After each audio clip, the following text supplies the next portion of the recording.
Nairobi. 26 minutes to 10. Let's hear from you continuously. 0719-012-600. Why have we become so desensitized? Herino Oko says, as a nation, we've become desensitized to distressing events like death, violence, and economic plunder. We have sunk low. Some Kenyans are endangering the country with their bad behavior. We've just become completely, as in things happen, you're like, okay, yeah. Okay, yeah. Okay. Is it social engineering? Is it social engineering that people want to get? Look, I mean, we can't run away from what possibilities are there. But don't you think it's easier to govern over a people who've become numb, or to govern over a people who've, just become docile over the way things are happening? And it's easier for you to put across a particular agenda. That if people are not going to ask questions, are not going to be robust in the interrogation of certain things, you can basically get away with murder. You can. That if the soul has left behind the eyes, then nobody's going to ask questions. And then you can rule with wanton abandon. Nobody's going to ask you anything. Makes sense. It sounds like a conspiracy theory, but hey. Like it's okay. Nobody's asking questions. People have become, again, numb. What is numb? That you touch and there's no feeling. That's it. So the likelihood of them going to ask questions or demand anything of you then decreases significantly because you've numbed them. What does numbing do in a hospital setting? It dulls the pain. Yeah. And then you can do whatever you want with that area while it's numb.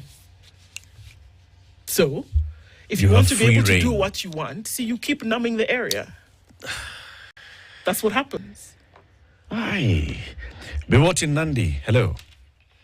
Hello, Latif. How are you? I'm doing well. Have we become desensitized? Do you agree? I do agree. Why so? It is because of the leadership. If Kenyans can understand the type of leaders that we have in this country, then you will understand why we are desensitized.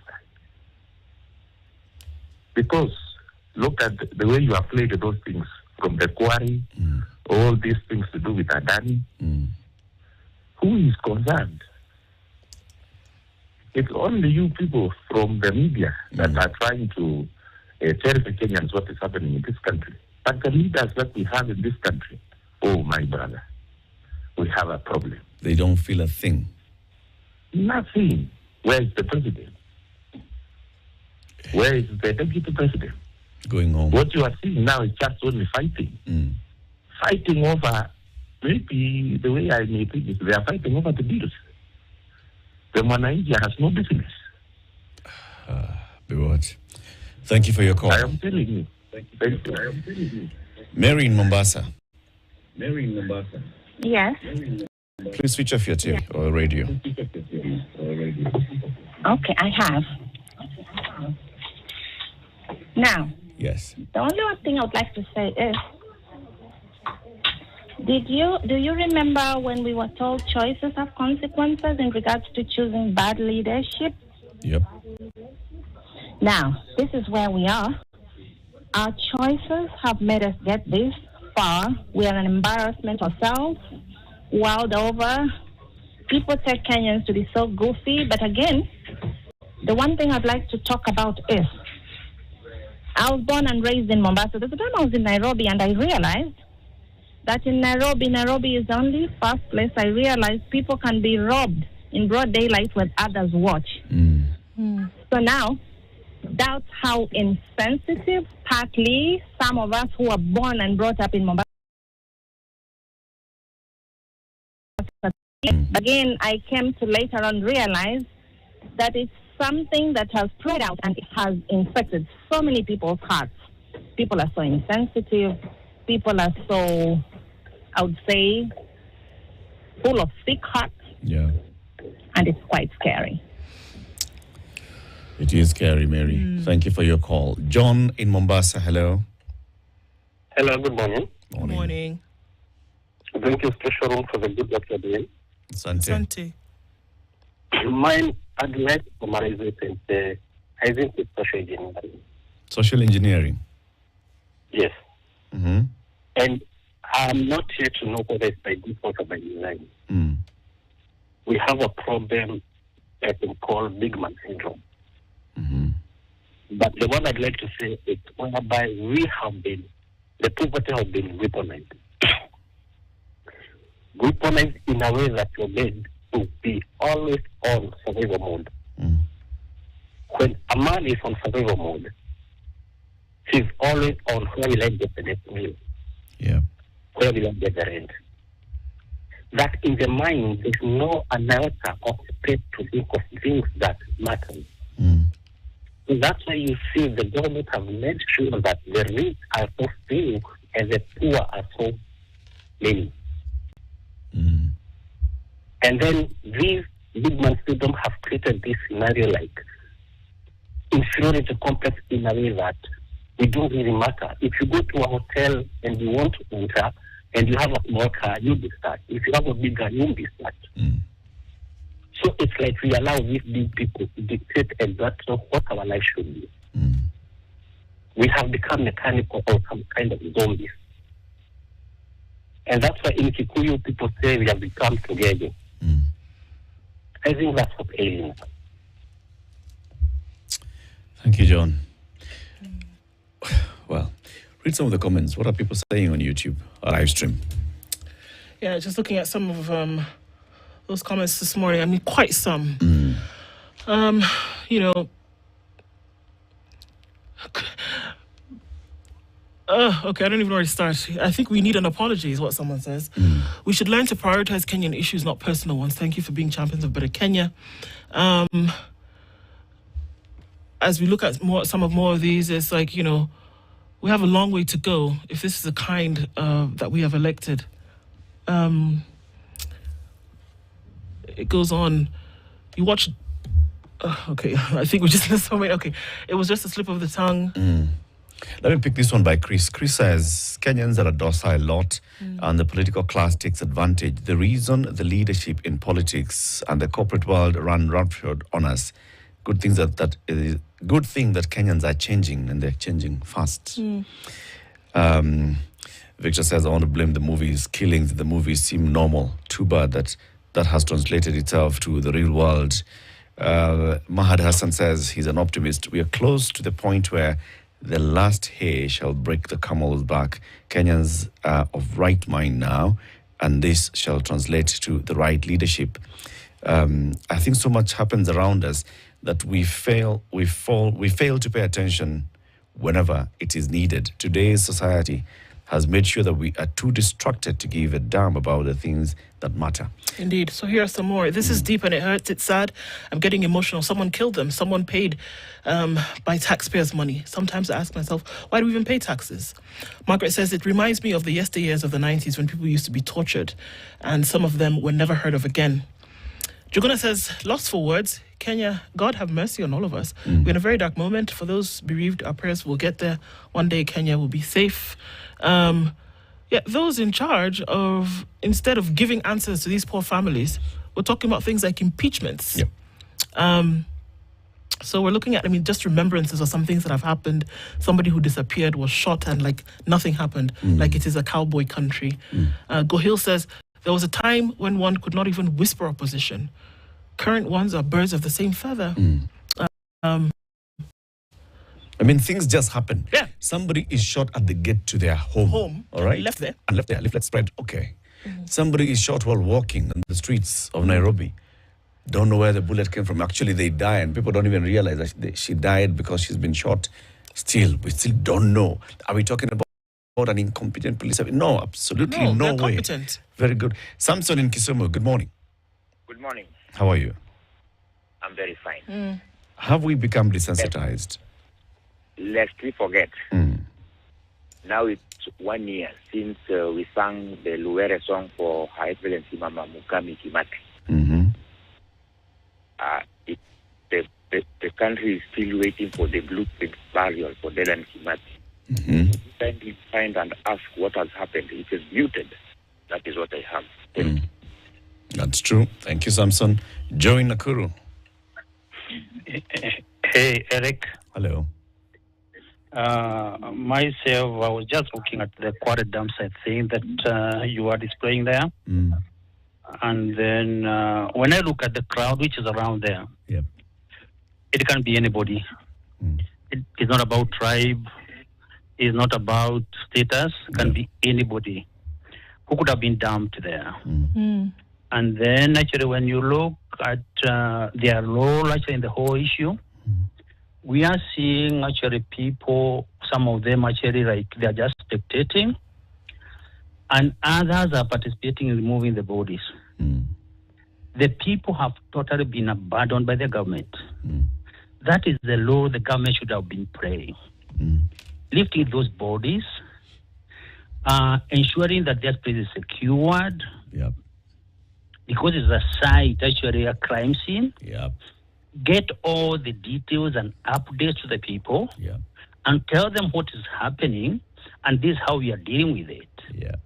But incidentally, the government is nowhere. You only see them shooting people who seem to be trying to find out what's going on. You know, instead of doing the right thing, the people are only trying to be there for one another. As that is definitely implies there were no systems to take. No systems to take care of such situations. Right now, where they are seated, they are not thinking anything on how to deal with the interests of the people. There are no systems. And I remember actually when we had some rainy seasons, actually, where a police officer, his vehicle derailed, and actually he had guns, actually, and instead of the police coming to rescue the body of a policeman, their colleague, the people are the ones who are like pulling that car out, and assuming actually he had a gun, it could have ended up in wrong hands. They cannot even take care of themselves. We had a senior officer in the military who died, and then we were told 3 months down the line we're going to be told what's going on. Nothing goes on. What are we talking about? We are sliding to a situation of anarchy. It's not going to be actually like it's going to come from anywhere.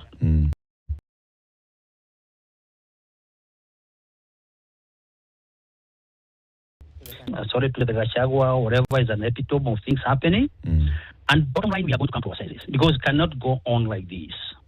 Kenyans have seen good options of leadership, like when Kibaki was there. They have stated good life. For them to be there, definitely is not going to be cited, unfortunately. The people who are provoking it is the government itself, abandoning its role of providing solutions. Now, what do I think the government should do? Urgently sitting down and developing systems. I'm sorry.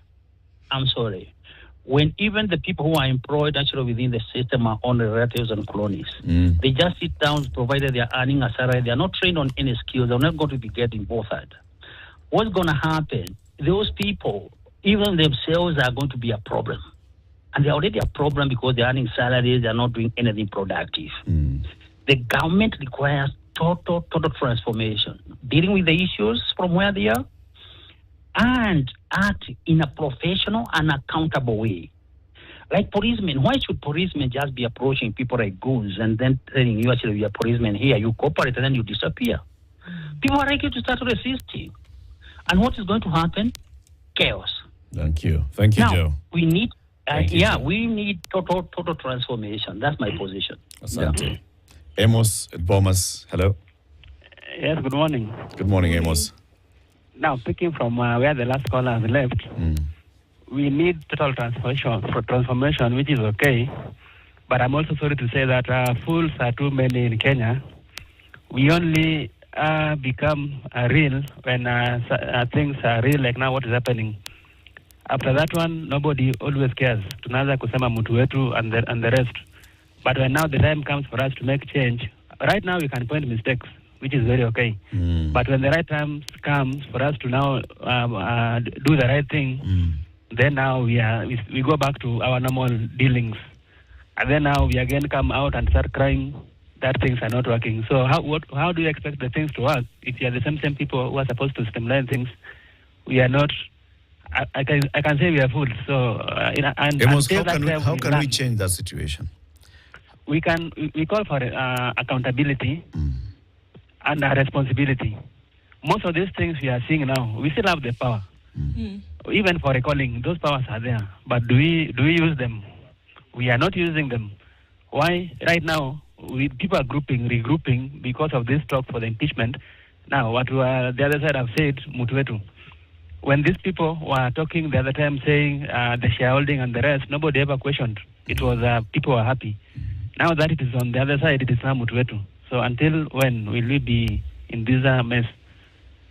I think we've not had enough. That day we'll have enough, and then I will sit down and say now enough is enough, and that change will come. But for now, the circus continues. Thank you, Amos. You've asked that question. What will it take? What will it take for things to change? What will it take for people to actually take it upon themselves to be agents of change? Oh, absolutely. And I think that's the thing, that you usually find that it's a wall pushed to the wall situation that is going to get anybody to start to think or act differently. It's unfortunate, but that's true. That if there is a numbing that has happened, that is a callous has formed over, the minds of many people, not necessarily of their own fault. But if you find that is the situation, usually things are going to have to get much worse for folks to be able to realize, hold on a minute, we cannot continue to live like this. That there's something that happens through because the numbing cream, when you put it on, it'll cease. At some point, it'll wear off. It'll wear off at some point. Yep. And you come back to reality. My mind goes to the video that we saw of the lion in the wild, and it had been, tranquilized so that they could do a procedure on it. And during the procedure, some of the tranquilizer started to wear off. The lion came too. And the lion came too, and the people who were administering the thing took off in different directions. Is that what you're waiting for to happen in Kenya? The numbing cream will wear off at some point, but it's going to have to get to that point. One of the problems is that the people who are handling this lion don't think it's a lion. They don't realize what it is. They do not realize that this is a lion. They think that this is just like a cat. We can pet it and cool it to silence. Yes. Or a little bird. Like a hummingbird, or and that you can really continue controlling it as much as you like. That even if it wakes up, you can still control it. Yeah. I think that it is when the tranquilizer wears off, or when the numbing cream loses its strength. But it's unfortunate, but it appears to me that an adverse incident is going to have to take place that is going to be the thing that breaks the camel's back. It may be possible that, the cream has worn off, but we are so used to that pain that you actually just don't realize. And I think the point here, and many of the callers have said, you know what, how about we just look back and interrogate ourselves? It's not sliding into anarchy. It's just making sure and deciding that, you know what, no, we deserve better. We're not going to take this anymore. Yes. There was that demonstration in June. No. It's not about anarchy. It's just about coming out to say, no, follow due process, but this is not the process, and we're not prepared for this. We want better. We want more accountable. And accountability. We want to make sure that we are getting what we deserve. That I have a right to wake up. That I have a right. That a Kenyan has a right to protest in the city and not be shot to death or not be abducted and disappeared for 32 days. That a Kenyan has a right to do that well within the Constitution, which is what everybody upholds and quotes the articles and the numbers and the verses time without number. That you have a right to not be disappeared. You have a right to not be killed. You have a right as a Kenyan to access education. You have a right as a Kenyan to access health and proper infrastructure, and to not have public funds stolen. You have a right. And to then be able to exercise that right within the tenets of the Constitution, guess what? It's also yours as well. That can you hope for a Kenya where things like that actually happen? You have a right to walk through the streets of Nairobi at any time and not fear that you're going to be mugged. Absolutely. All right? And the reason why we've put in systems is to make sure that you remove the muggers from the streets. It's not just a right of things that should not be done to you by your government in terms of state agencies. It's a right of the things that the state agencies should ensure so that you protect your life and property. That you cannot just go home today, you're running a business in Gikomba, and tomorrow you come and your entire stock is burnt down and there's no answer There's even absolutely no no answer. That, you start and rebuild yourself from scratch in toy market. You put up your stock. 3 weeks later, a fire, and nobody is answerable for the fire. That it can't happen like that.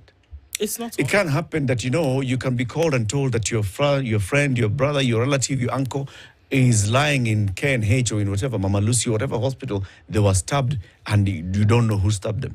Oh, ni wakora hapo hiyo area inakuanga na wakora, and when you go to the cops, kuna wakora wamekuwa wakioperate your area. And it just goes on. Like that. And now you're told next time, please make sure that you're home by 5. Don't use this road past 1 p.m. Instead of doing the thing that is supposed to ensure that you can walk there at 1 a.m. That's the job. You can walk at midnight. That's the job. Job. That's the job. It's not your job to circumvent a terrible situation and say, actually, we're going to blame you for walking here past 5 p.m. As opposed to, it's the same thing that Wanjiro Kikoni was talking about the other day. That instead of you to do the job which ensures that certain infrastructure is set up in certain places, what do? You go put up a police post. No! Ensure that the thing is working so that you don't have to have these stopgap measures in this place. Don't say you can't walk past 5 p.m. because there are thugs there and that perhaps you'll be abducted. Are you kidding? How about you make sure that I can walk here at midnight because there will be nobody there to abduct me? Yep. Make sure that we're not doing harambes to take a child to school. A child has worked so hard, scored high marks, has qualified to go. Everybody qualifies to go to high school, has been admitted to a high school, cannot afford to pay school fees. Oh, we are going to have NGCDF, so we give them 1,000 bob and still have that child not going to school. Absolutely no way.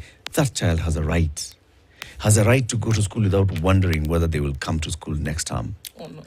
That child has a right to go and pursue their dreams. It is a constitutional right. Every child in this country has a right to free and compulsory basic education. Not the thing about your bursaries, that's why we need CDF. That's absolute nonsense. Matthew in Nakuru, good morning. Good morning. How are you? Morning. It's whatever topic you're having is so heavy, If we actually take just a minute to critically look at it,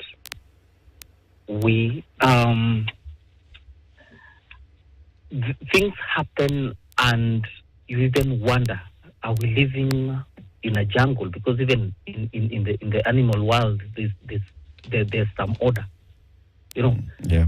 I represent the digital taxi fraternity. Last week, there's one of our drivers from Mombasa who was actually kidnapped by actually a client. The vehicle was recovered yesterday. And the client who made that request on the digital app is the one who was found driving that vehicle. Aye. The female driver right now we're still trying to find out where she is. What? This is a matter. Mid last month, we had a meeting with MOT and the NTSA, and we were telling them, digital taxi drivers, for me to drive a digital taxi, you get my details. You have I have to have a good conduct. My vehicle details are there. I have to fully identify myself and all that. But what of the clients that we ferry? I will receive a request on my phone to pick up a client with letter A. Even the phone number that they're using, when you try call them, the call does not go through until that client calls you. You're going to pick an anonymous person you do not even know. Systems must work, basically, Matthew. Systems must work, basically. Yeah. Yep. And what hurts the most is we've been talking about this year on end. You're told that it's going to be looked at, and the years go by, nothing is done. It's a sad affair. And there's a family right now we're discussing impeachment when there are matters that are so grave. When there's a woman who's missing. Earlier on during your show, this guy from UDO was telling you that, this is something wrong. And I was like, what are you saying? Matthew. Right now, it's actually super annoying. I will tell you that for free. Thank you for your call, Matthew, and thank you very much for tuning in today. We're coming to the end of the show. Lest we forget, there are very many major things that we need to see happening in this country. Lest we forget, when you talk about 100 million shillings, that's a lot of money. When you talk about 1 billion shillings, that's a lot of money. It cannot be just a small amount. Kenya's biggest conversation will be back tomorrow. Have a lovely day. 8 now.